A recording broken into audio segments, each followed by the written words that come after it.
button on the monitor.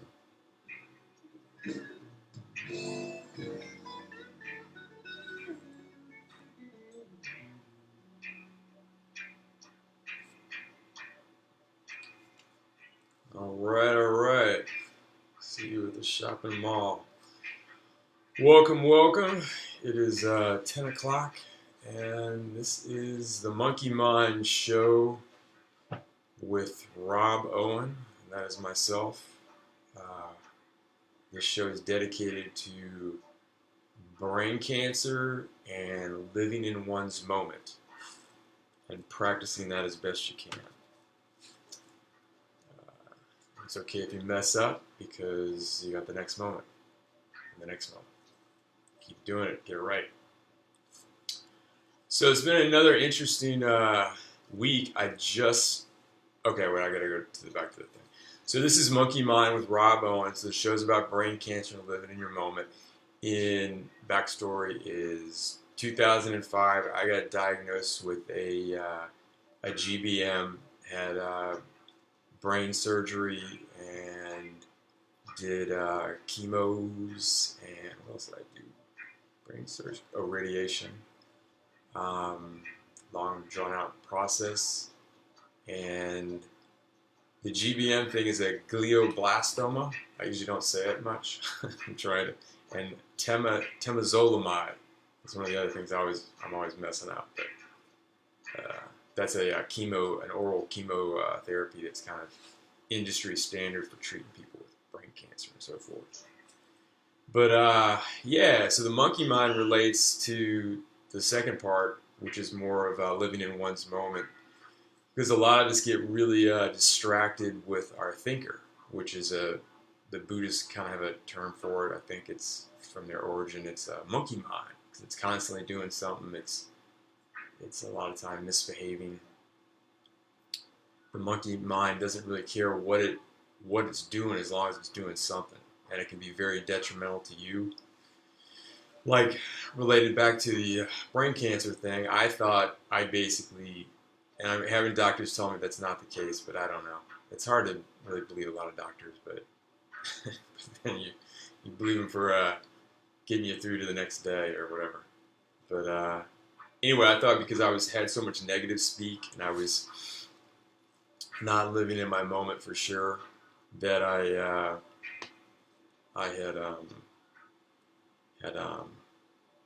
had given myself basically cancer, because I lowered my immune system, and anyway, that's what my theory was, because I was a pretty sad puppy back then, and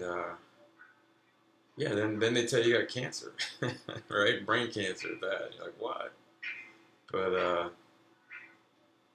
yeah, I mean, in some ways you get relieved at that if you don't know what's going on with you and you're so unhappy. And I was like, at least I know what it is. It was like, I thought it was just me being weird.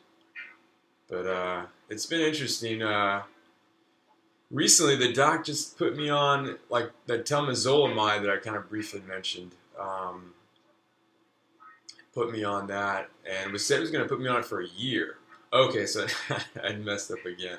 Okay, so the first cancer, brain cancer, and I'm not saying that I got a second one, so I don't really know that 100%. But I know he's kind of saying it's, I don't know, my doc thinks it is, but whatever. But so in 2005, I got diagnosed with a GBM, which is a category 4 brain cancer, which is really, really bad, or not good, for your longevity, specifically. Because it tends to be about 6 months, or at least it was back then. I'm really not sure what the turnaround is now.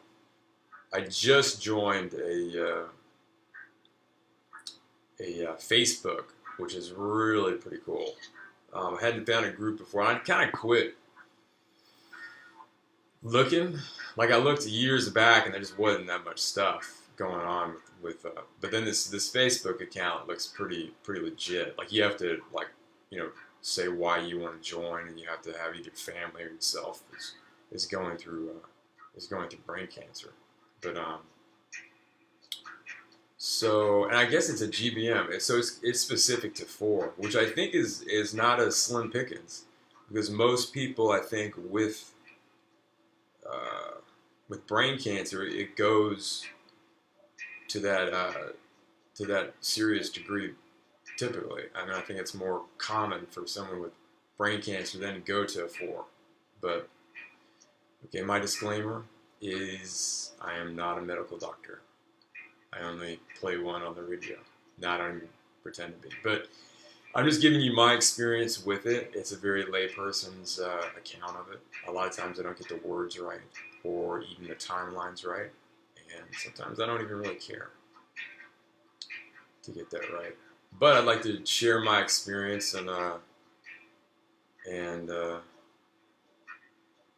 see if that can help, because it is. Now I'm connecting to people. People are contacting me on my phone and stuff like that, and so I'm going back and forth with people, and I think it helps to have somebody that's 14 years out of this, of their first diagnosis,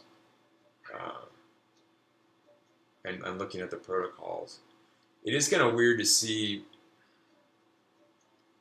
I don't know. If you've been in the medical field, I mean, it's like everybody else. I mean, we're all kind of people. I mean, people get lofty with doctors. I'm a doctor, but I mean, it's just people, and people make mistakes, and people are kind of ignorant.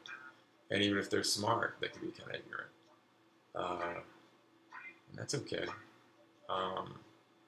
And I thought what I've really been preaching a lot is to a lot of these people, and some of it sounds funky, but I'm also kind of I've just found this really great glioblastoma group on Facebook, and so a lot of people are just really sharing some, a lot, and what they're going through, and just looking for any kind of advice or help or thoughts on the matter, a little support, and yeah, it's tough. But it's an interesting group because people really facing their mortality, and it's just an interesting aspect of that we take for granted so much, right? That we're just chugging along, and then somebody's basically telling you. For most of the part, I don't know if people are really well. Okay, that's not the case, because I had really, really, really bad headaches prior to my first brain surgery. So I could briefly say how I started with it. I was getting just headaches, big headache, and they kept getting worse and worse. And basically, the tumor was building up pressure in my skull, and it had nowhere to go. So, and then I started really just having more and more of that happen, and it would really clear out my thought process. I couldn't remember stuff. I couldn't. I'd have one of those headaches, and I'd almost forget where I was. I never forgot my name, but I forgot near everything, or even the sense of who I was. But I'd forget almost near everything else, where I was, what I was doing. It was like you just woke up out of a dream and were kind of there and had to deal with stuff. Didn't know how to do basic stuff. Yeah, it was crazy. And then I, you don't know what you have at that point. You think I thought I was getting migraines. I thought it was like a hereditary thing that my family had, and that I was getting into it. And but yeah, so it's so it comes on, in weird ways. I guess the point to that was that a lot of times with cancer, you're not in that much pain initially, and I'm hearing more about people in pain, so I'm kind of new to that. I haven't really. I mean, that was really, really painful. But then after my first brain surgery, that just alleviated. I never had since that day. I mean, maybe I've had a headache, but it's been a real rarity. And if I get one, if my head ever hurts, I get a little spooked. But yeah, I think I saw somebody, because I hadn't seen anybody that was 14 years out yet. I haven't seen anybody yet, but I saw, I think, on somebody on Facebook, but I really should have paid more. I just tried to look it back up now, but I couldn't find it. But someone posted, and I want to say they were saying like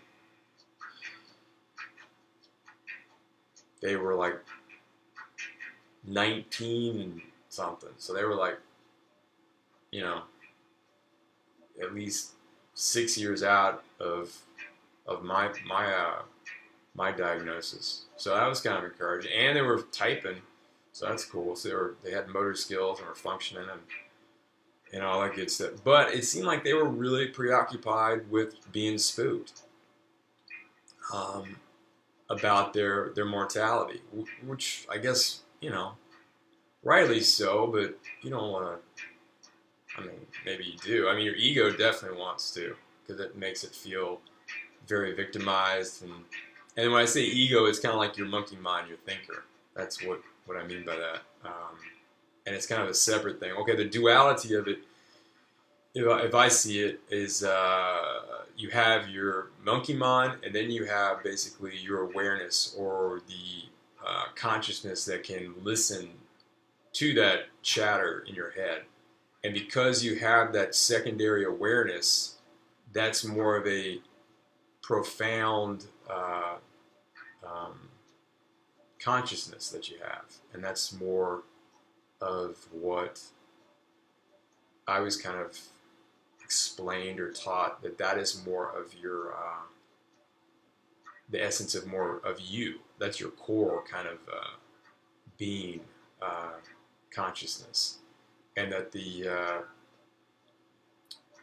more of what you associate, and we all associate with ourselves, it's our hobbies, what we do, who we like, who we don't, all that kind of more surface stuff, or like very animalistic kind of stuff. That kind of gets washed away, I think, with death. I mean, this is my own personal spin on it, so it has nothing to do with it, what I was taught, but I always thought it was like that consciousness, that's awareness, that's not very ego-driven, is kind of what is, and the other part is more of a transient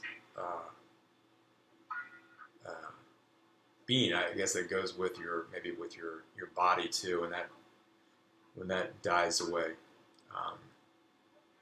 But that was my kind of spin on that. But yeah, so I also found another website that's really cool, and this is where I basically bastardize a lot of my stuff. I think my mom does that too with religion, but that's kind of another funny story. But I do it too, so maybe it's a family trait. But as I got a lot of stuff that I got was from Eckhart Tolle, and I think he became like super famous via Oprah Winfrey. But whatever. Don't throw the baby out with the bathwater. Not that there's anything wrong with Oprah. But, man, I don't know. Yeah, so I got there's this other site that's, I don't think it's as good, but it's like, it's because, man, the ego is tough. That's like getting rid of cancer too right there, trying to quiet that thing. Very synonymous, cancer and the monkey mind or the ego. And somewhat, I mean, like listening to some of these shows, like this show that like goes right before mine, I'm like, dang, it is a lot of, I mean, just try and find some peace in what you got and be grateful for what you have.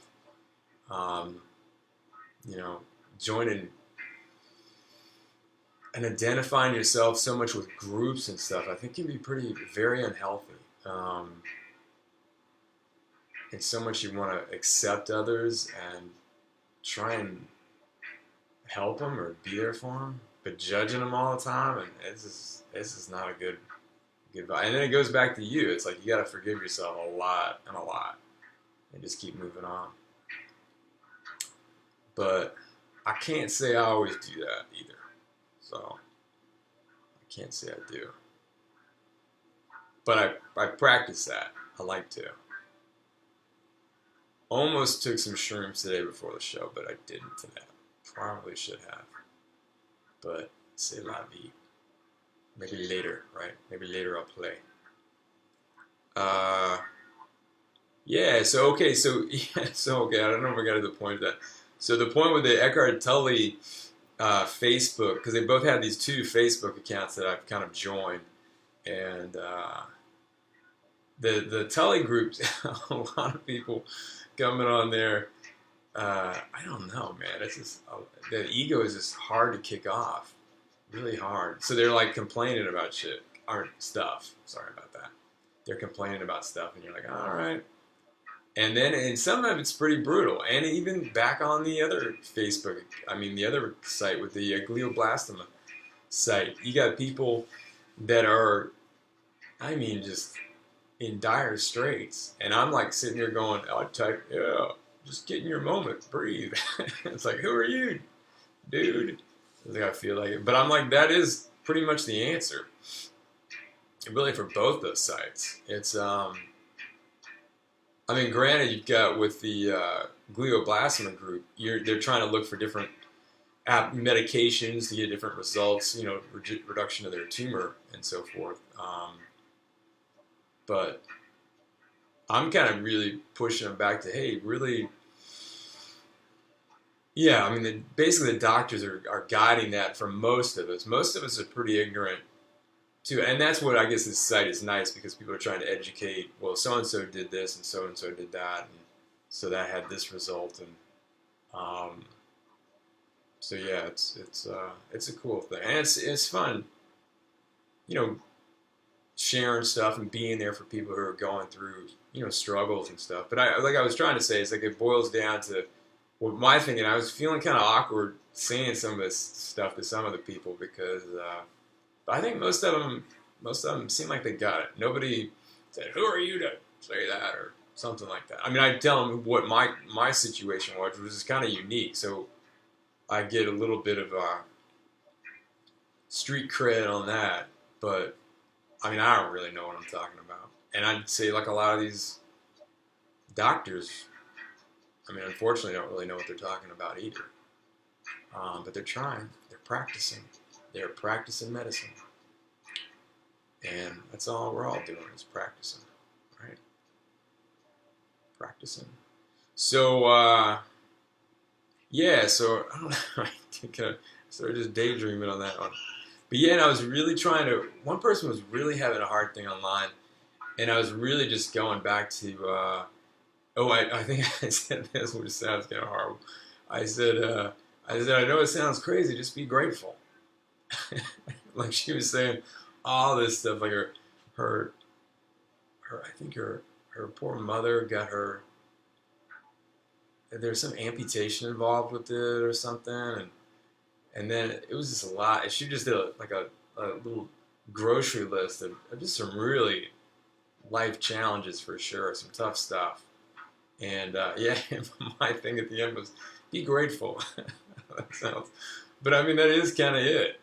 I mean, you got to look for gratitude in everything that you have, and just practice it, and be in your moment. I mean, a lot of things I noticed when I went through my GBM early on, it was really spooky, because I was getting the vibe that I was going to die, and you're like, wow, okay, I did not see this happening, you know, and you get that kind of introspective, you know, you're just, you know, it's thinking about, wow, okay, and because some of the stuff just seems like it's just out of your hands. Now, how much is it really out of your hands? I don't know. I think there's a lot of stuff to say for self-healing, but I mean, who's gonna put all their chips on that? But yeah, I kind of forgot where I was going with that. But yeah, it was a weird experience. Oh, and gratitude. Yeah, really practicing gratitude. Um, Forgiving yourself, gratitude, be grateful, and really notice your moment. Because that's what. Oh yeah, a lot of people were hitting it up on both those accounts, but mainly with the GBM, the glioblastoma Facebook thing. Really, a lot of anxiety, a lot of depression. Um, And like I said, that one person was really that had been, I think that had a GBM diagnosis prior to me. I think it was a he. He was like, I gotta really focus on sitting down when I read stuff and being more cognitive of it. I kind of read a lot of stuff just like a daydream, um, and yeah, what was I gonna say about him? Yeah, so he wrote on his thing, but he sounded like he was like every day he's like anxious about dying or getting a new prognosis or something like that. And I think on him, I didn't say be grateful. I think I asked him like that. I was like, you should really practice trying to really notice your moment. And I guess that you want to be grateful for your moment too, of course. So that goes. But yeah, so I wrote him something like that, and but yeah, so that was interesting. So I need to kind of reconnect with that person, kind of see what. But I guess the cancer is so uh, subjective. So we can't really like, okay, you had a GBM, I had a GBM, you had one in one location, I had one, unless it's like, yeah, it's not really the same. So, but I mean, the similarity tends to be that it grows and it spreads and it takes out the host. That does seem to be the modus operandi. But yeah. So okay. On that note, I'm gonna read this thing. Okay, 102.3 WHIV proudly presents F-No, also known as Film New Orleans. We are now accepting submissions for the Health Justice Film Festival, which will occur from May 29th through May 31st at the Broad Theater, which is right across, not right across, but it's really close to the radio station here on Orleans Avenue. We aim to generate discussions and mobilize audiences around health and justice through impactful films and moderated panels. Do you have a film to submit? Would you like to get involved? We are looking for sponsors, partners, volunteers. That'd probably be a fun thing to volunteer to, a film. Submission and event information is available on our website, f-no.org. That's N-O. That's f-no.org. All right. And I had submitted something, but I'm having my doubts that I'm going to get in. But maybe I should be more optimistic.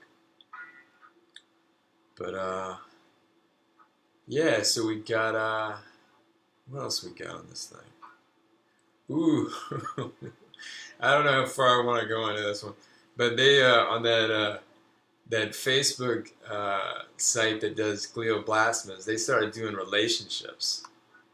And a lot of people are just, it seemed like, I want to say it was women talking about or wives talking about their husbands, mainly. I don't know if they had husbands were talking about the wives. But, maybe one was, actually. But anyway, it was like a lot of people, like the caregiver, the person that doesn't have the brain cancer, is like saying, "Hey, now this person is different. I mean, they are not the same person that I married," and that kind of happens in just non-cancer life too, right? Oh, that was another thing I remember reading about with the Eckhart Tolle thing, is that they were saying that so many connections in marriages are people connecting on their monkey mind, like their pain body, like their hurt is really what connects them. And when they stop feeding that ego, like with the pain or something like that, then it really starts to fall apart because they're not satisfying that monkey's appetite. don't know why. Oh, because I was talking about the GBM thing. Yeah, so there's like a lot of things people like, man, I don't know this person, and what was it? I kind of even wrote some stuff too because I have a similar. I was married when I first got diagnosed with my GBM, and I was kind of confessing in the front part. It's not the best. It definitely was not cool what I did because I tried to hide because I felt embarrassed about my cognitive deterioration, and I was trying to maintain stuff. So that shows you right there. I guess I didn't have the best marriage to begin with. Otherwise, I can't imagine you would keep those things. Or maybe I did, but she didn't want to hear it. Or maybe you just feel so weird. You don't even know how to, because it like creeps up. It's not like a lot of this stuff is like like shining at you. Like this is it. And so yeah, that was pretty. That was kind of not cool. I mean, it breaks what do you call it? Like the connection of the trust, maybe. But I think I was still pretty sweet. I don't know. I think I was. I don't know. But yeah. So anyway, the GBM thing was interesting because they had like 5 or 6 people. Like how you start like a little. Not a blog, but like a little chat where everybody's entering in their similar story. And I chimed in kind of in defense because they didn't have anybody else with, like on the flip side of that relationship. Because that's what my ex-wife told me. It's like I had changed. But I think she was just using that as kind of an excuse. Because it's an awkward thing. And people can... fall out of love and all that kind of stuff, but they don't really want to be married. And then it just happens to coincide with somebody getting brain cancer. And you're like, now I can't dump this person, They got this, because people, they think it's like kind of cool, like uncool that you ditch your significant other when they get cancer. But I mean, I guess that's as legit a reason as any, right? But yeah. So yeah, so it was just strange. So anyway, so everybody else was on the end of the spouse that was healthy or didn't have cancer, saying that the other spouse wasn't, and that they were having really difficulties maintaining. And in defense of in my category, I think I'm pretty close to the same. Now, granted, I had a lot of motor skills, and I've done a freaky job of coming back. Cognitive-wise, I mean, I drop out stuff a lot, and I still have very much some tendencies because I had basically a right frontal lobe. So I have issues regarding right frontal lobe. And some other stuff too, I guess, but mainly that. And you just adapt to it. And it took me a while, and I think my practicing going kind of easy on myself and not like being too harsh that I can't do this like I used to or I can't do that. I really tried to practice easing into it. And I mean, I think that's what we should be doing to ourselves, brain cancer or not. You should be practicing that. Just really being easy on yourself. Finding the joy in your life in the moment. Joy, ease, and lightness. They say if that is not your mindset, then you are identifying with your ego.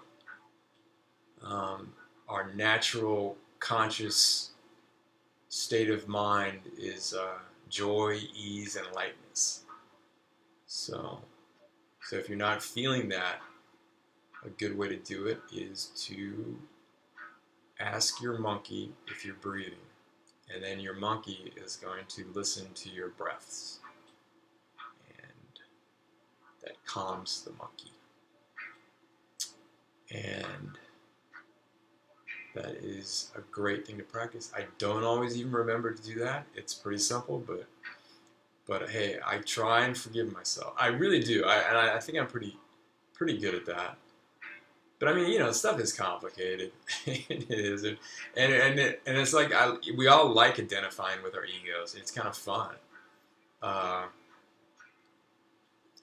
being so enlightened or something has, I think, maybe its drawbacks, right?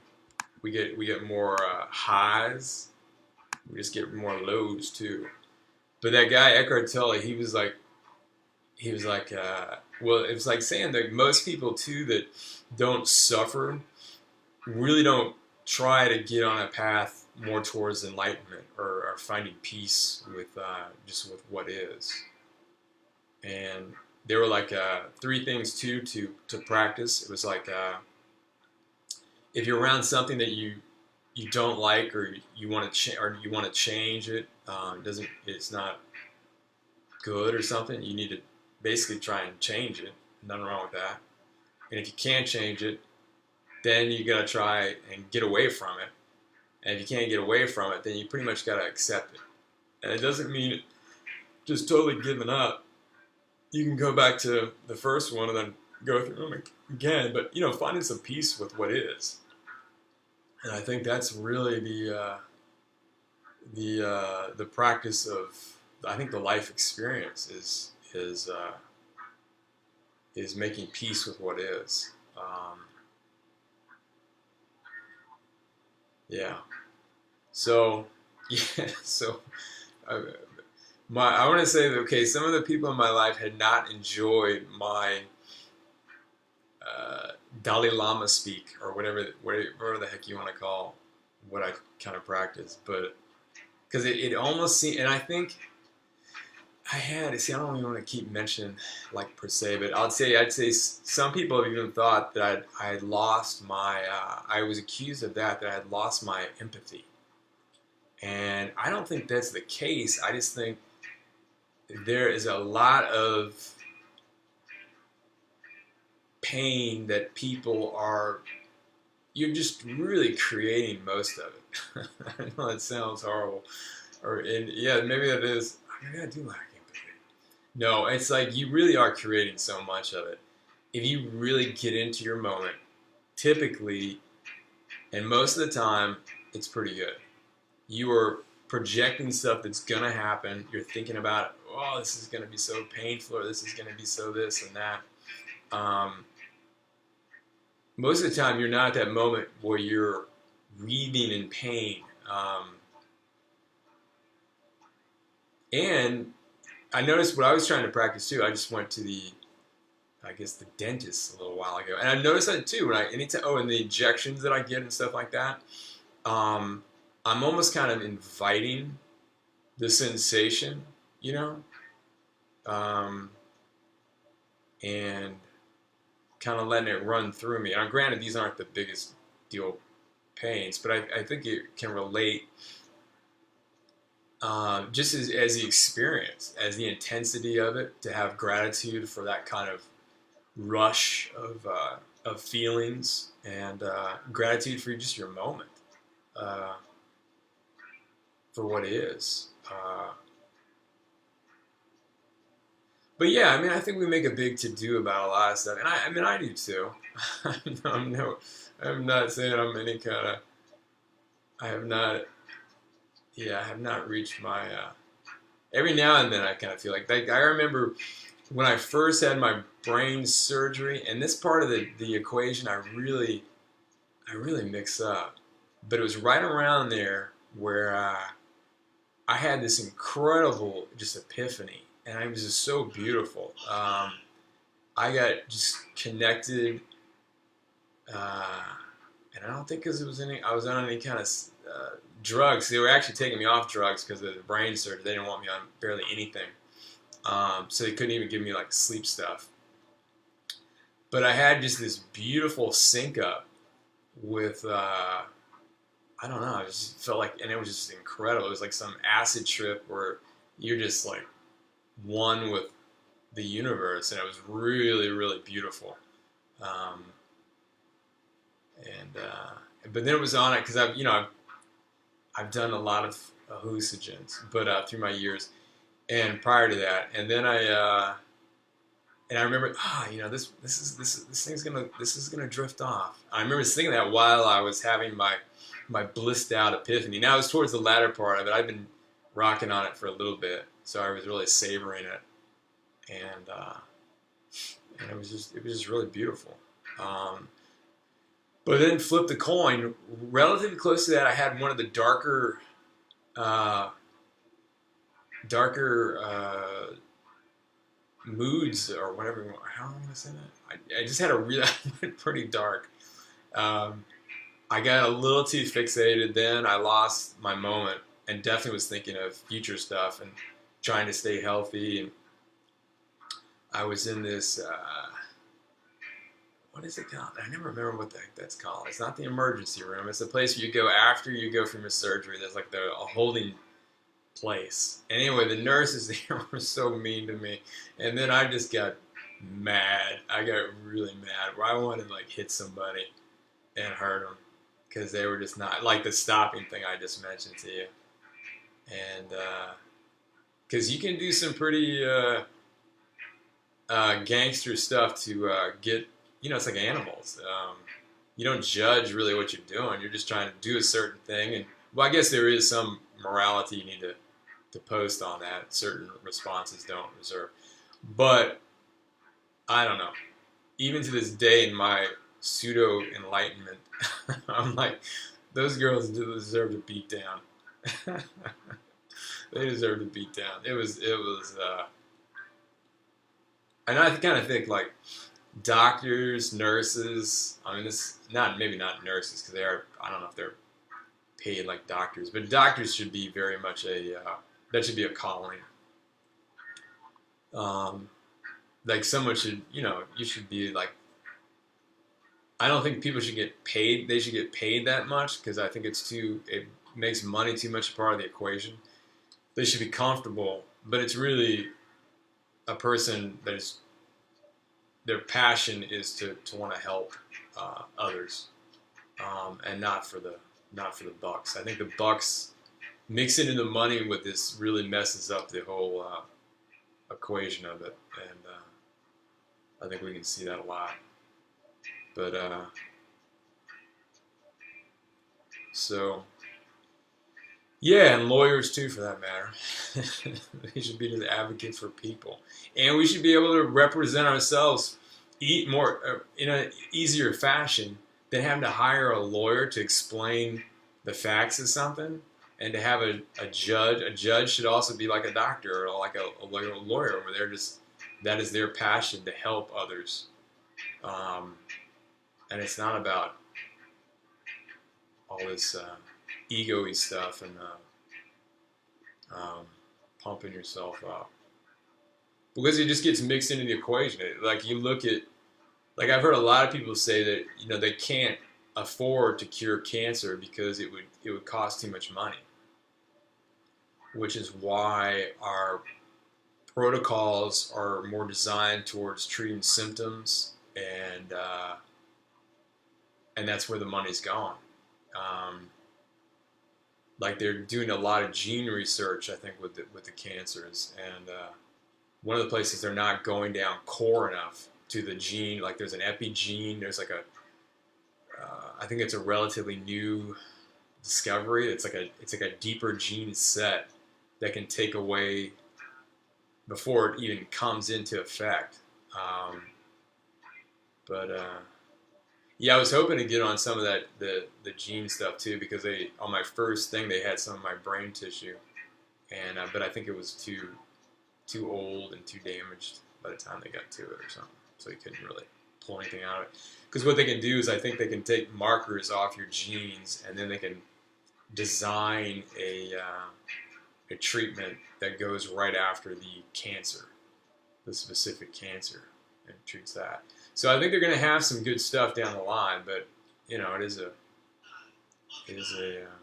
a money maker. If they don't make money. So what else I got on this little list here? Pain and peace. Yeah, I've talked about that some. Oh, diet. So I'm big into on the diet thing. I saw a documentary some years back, and I really had this. I'm not as possessed as I used to be, but I am a little bit. where if I see something or hear something that sounds logical, and I think I read that this is part of the thing with a right frontal lobe injury, is that you have more of an impulse disorder. So, like some things you just want to do stuff, and so yeah. So I was watching this documentary on diets, and it introduced the paleo eating because this guy was like really healthy, and he's like, shoot, I'm a normal person. Um, why am I, under so much pain? And so he started researching it and was noting that we were eating things and our evolutionary, like we've been evolving for, I always forget how long, but I'm just going to say millions of years. Is that too much? And then basically we've only been eating like grains and all this kind of stuff, and even really having settlements over like the last, what is it, 2,000 years, 3,000 years, something like that. So it's like it sounds like a long time, but on an evolutionary, really changing your things, it's like a second. I think the analogy was something like if you looked at a football field, us having crops and having settlements is the last inch, I think, of the football field. Like there's all that space before it is all of us hunting, gathering and stuff like that, and being basically migratory prior to us like really sitting down and doing establishments and then farming to support. And then basically it was just a quest for making cheap food to feed the masses, and that's what you inherit. And I think there's so much with, I don't know if cancer was always this percentage-wise, this prevalent. I don't know. But I mean, it seems very unhealthy what we have inherited and what we all just take for matter of fact. So anyway, so the paleo thing was kind of like eating more, and paleo was never the right term. It doesn't actually relate to the Paleolithic time period, but that's just like caveman eating, I guess, is another term for it. It's like primitive, it's evolutionary eating. Basically, it's trying to sync up with what types of things we were eating, and pretty much it was animals. We were eating protein. It was the biggest bang for the buck. If you were going to spend time eating, you would throw it into eating lots of protein in an animal. And we ran on, I guess, I'm kind of blanking on it, ketosis, where we ran off fat. And our brain, I think, is 60% fat. So when you eat a high-fat diet, it's supposed to be really, really good for your brain. So that's what I kind of got into. So anyway, I kind of on this one documentary I saw. I'm gonna do paleo, and then I did that for a while, and then I saw another thing on intermittent fasting, where that like just like the same thing. It's like we went through our evolution of not being able to eat at times. We didn't get game sometimes, and you were just not eating, and it was really good for health reasons. I've kind of forgotten what they are, but it was. And you look at, go look at animals. You look at most humans, a decent percentage of us are obese, and at least overweight. I know they categorize that, but and that's just due from eating. And exercise is great and all that, but it ain't your lack of exercise. It's what you're throwing down, and. But anyway, so the paleo thing, I forget why I kind of deviated from that one. Oh, then I get on fasting because I was like, I kind of want to eat whatever I want to eat. And so I did that for a bit. And they say a lot of this stuff really can help prevent cancers and all kind of stuff. Like there's a decent research. Now that being said, I asked my doctor about it. I was like, Doc, is there anything I can do? He's like, nope. Like, how about eating? And like, oh. I was like, all right, dude. Well, you can. He was like, you can try it, but he wasn't putting any. So that's what I mean. Like, and then I don't go by that. That's his opinion. So, but he's a good guy. Yeah, so then I did kind of paleo, and then I kind of deviated into intermittent fasting, and then I was like, ooh, man, I want to do ketosis, that keto eating or whatever, and that was just a little too complicated for me. I don't really want to measure foods or anything like that. I just want to eat. And then I got into carnivore, which seems pretty good, but so basically carnivore is just that. You basically eat meat and drink water, and I drink coffee, but that's it. Eat meat, and by meat, it's anything from an animal. So you can have like cheese, and I do heavy cream a little bit, but pretty much it's also another way to eliminate allergens from your from so it's like I forget, I'm blanking on the term for that, but it's like your elimination diet is what they call it, I think. Yeah. So anyway, it's putting meat in your system and just meat, and then you can introduce stuff back. And I think the typical thing is they say, hey, try it for a month. I got a little down yesterday, but then yesterday I had a ribeye and I had pork rind waffles, which are actually, I'm going to say, really good. They'd be probably really good with honey or maple syrup on it. So, but yeah. So anyway, you just do like butter, like a really good butter, and it helps if it's all organic. But I don't really think you gotta sweat that too much. But yeah. So yeah. So the eating thing. So I'm trying that, and so now I've been on carnivore. So I'm gonna try this style of eating for at least till Mardi Gras. I think I'm definitely gonna throw down a little king cake, and I do miss drinking my tequila, and I guess I'm not even really supposed to have mushrooms, right? But hey, I think I can fudge on that. Like they gotta say we would have been opportunists in our eating style. So you would have been getting some stuff a little bit, but um, yeah, but the most thing that keeping you eating was meat. Um, so I was trying to talk my mom into it because she's a little overweight, but she's getting up there. She's in her 70s, and but it's funny how we can start making excuses like when we don't want to do something. Kind of, when we do, but we don't. Oh, I can't do that because I'm too old, or I'm too that's going to be too difficult.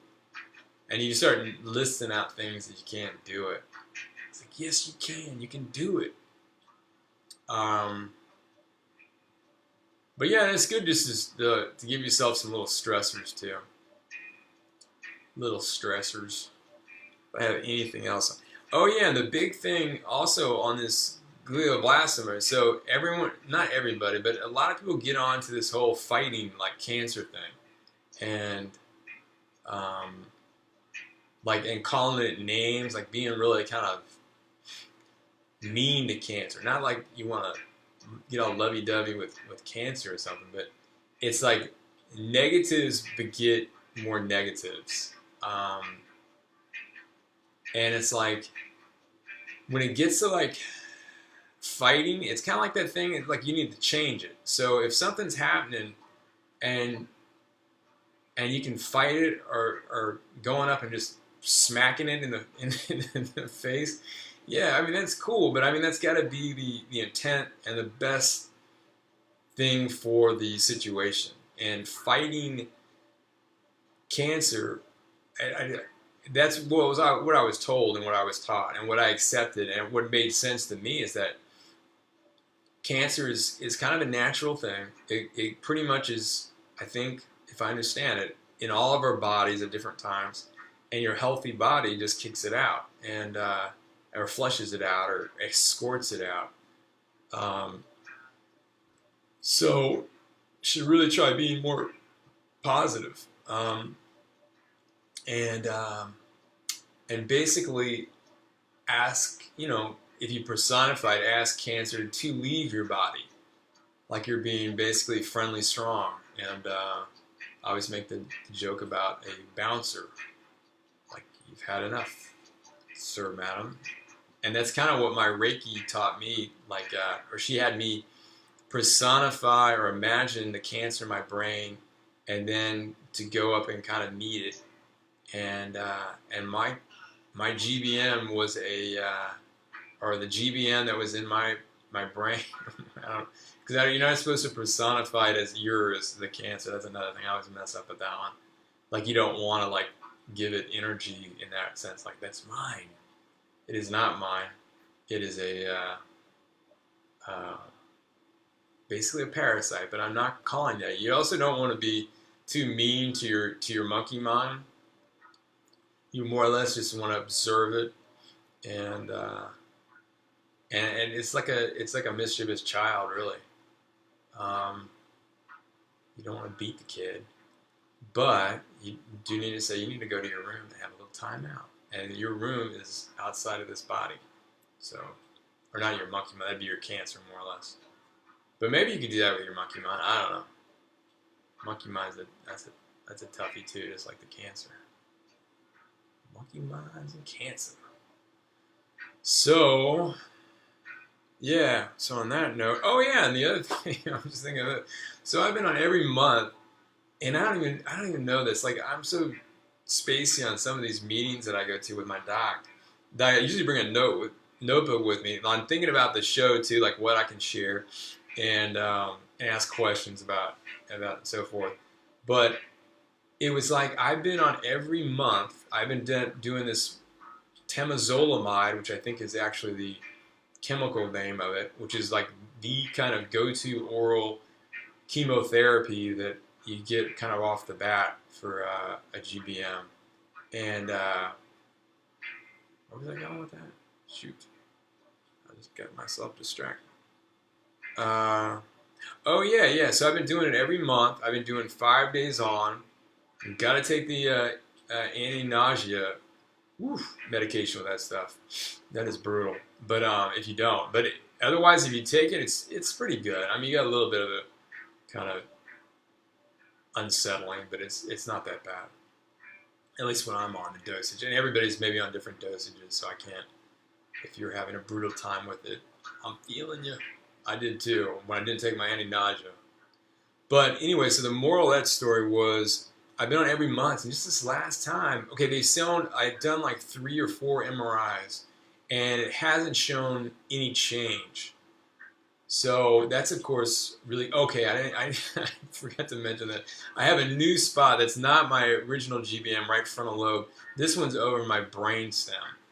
So this one they think is a 2. We initially were thinking it was scar tissue, which I was always calling dead tissue incorrectly, but it's scar tissue. And scar tissue kind of looks the same as cancer on an MRI. It just lights up the same. I think it's cell density or something like that. They have very similar cell densities. So typically you have to do like a real biopsy, or you see growth or changes. But it would seem like you can get scar tissue to grow, but I guess it only grows past a certain point of its initial injury. But I don't know.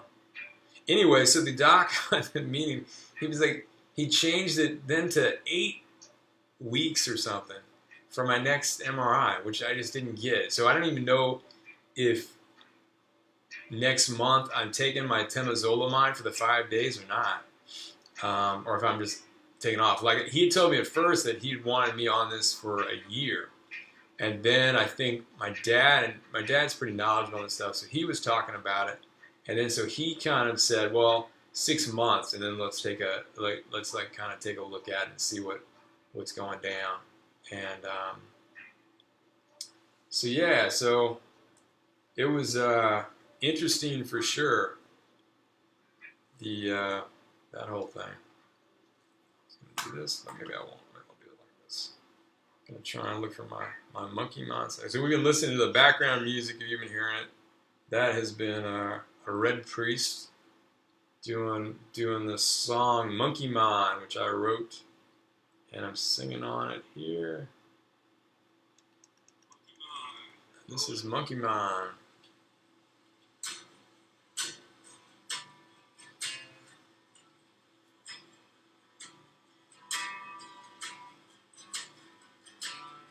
Okay. Any questions on this? Ooh, man, we were running out of juice on that. I want you to love me, monkey. I want to love you when I feel you, you my monkey. And I'm writing a new song, and it's called Kinky. So we'll see how that goes. So I just started doing like songs and stuff. This goes back to like a lot of the creative stuff you can do. Really good for you to get into your art, wherever that may be. So at 50, I wrote a song, and now I'm singing it. And I got sort of a band. We're sort of a band. I always get kind of confused. When I feel you, you my monkey. So this is about Monkey Mind, a one-track pony. Come on, my lid.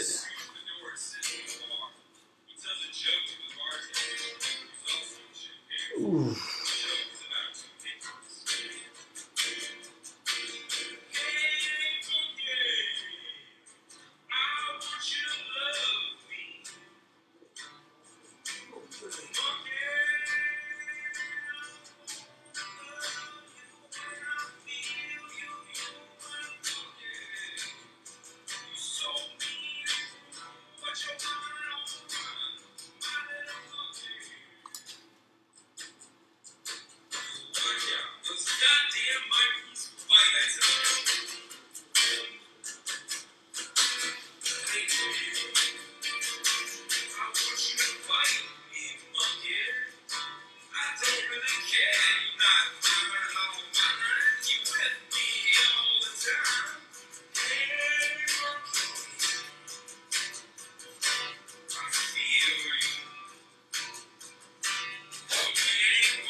I saw that, yeah.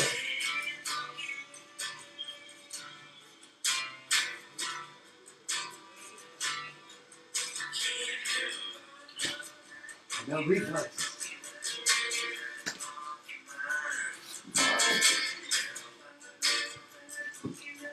I revisited the black and white. Alright, y'all love your monkeys, okay? Yeah. Love my monkey. Alright, Red. I'm still doing a show here.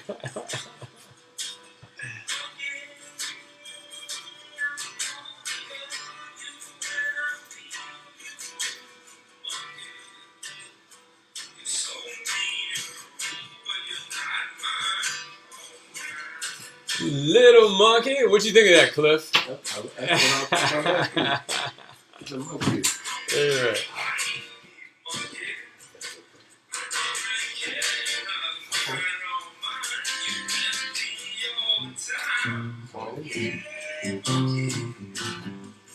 There it is. That is the Red Priest on guitar live.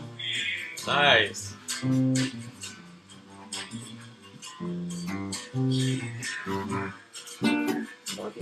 Monkey man. Alright, y'all, I may phase this off. Alright, y'all love yourselves and be good to each other, okay? Alright. Alright.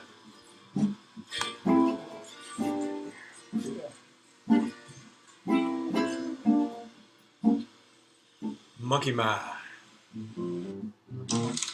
Monkey man. Increasingly for the youth. Right. Whoa. What's going on? Hey, Cliff. Man, Oh, man, I'm locking up. Oh, I'm sitting on my ass too long. Ooh, that's I've brutal. been on my work mode. I didn't put the shirt on. Just let the shirt do the talking. That's wicked. Wicked. How's your wicked? It's pretty good. Come on, shut up, man. They won't keep on playing. That's a tune that is going to keep on playing for years to come. That's it. No, soon to come up is Kinky, baby. Kinky's coming. Kinky's coming. Kinky's coming. But I'm looking forward to that. Slow but sure. They're going to be in the bag before too long. Yeah, did you want me to try and help any with that? Yeah, we want to Collaboration time.